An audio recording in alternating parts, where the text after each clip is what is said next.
আপনি যাই করবেন না কেন, মানুষ আপনার আশেপাশে যারা থাকবে খালি আপনাকে তাই খালি হাসবেই। মানুষের কাজই হচ্ছে খালি হাসা।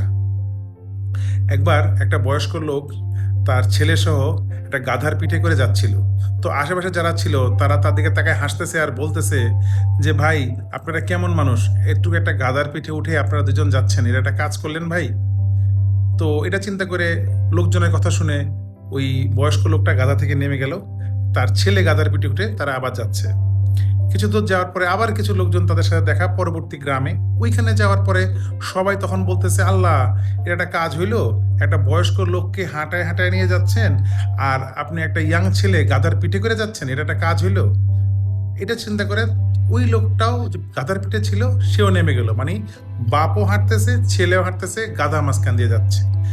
পরবর্তী গ্রামে যাওয়ার সময় সবাই আবার তাদেরকে দেখে আবার হাসা শুরু করলো। আল্লাহ, এটা একটা কাজ হইলো, দুইটা মানুষ গাধাকে নিয়ে যাচ্ছেন অথচ আপনারা তার পিঠে উঠতেছেন না, আপনারা কেমন। এই কাহিনীটা থেকে আমরা কি বুঝলাম বলেন তো? দেখেন, আপনি যাই করবেন জীবনে আপনার জন্য মানুষ হাসবেই। সুতরাং কে কি বললো, কে কি চিন্তা করলো, এগুলো আপনারা কখনোই চিন্তা করবেন না। চেষ্টা করবেন আপনার যেটা মনে আসবে, আপনার যেটা ইচ্ছা করবে সেটাই শুনবেন। ওই লোকজন আপনার দিকে তাকায় হাসবে, এগুলো পাত্তাও দিয়েন না ভাই, তাহলে জীবনে বেশি দূর আগাইতে পারবেন না। চেষ্টা করবেন নিজের মতো চলার, নিজের যেটা সঠিক বুদ্ধি সঠিকভাবে চলার চেষ্টা করবেন। ধন্যবাদ সকলকে। আসসালামু আলাইকুম।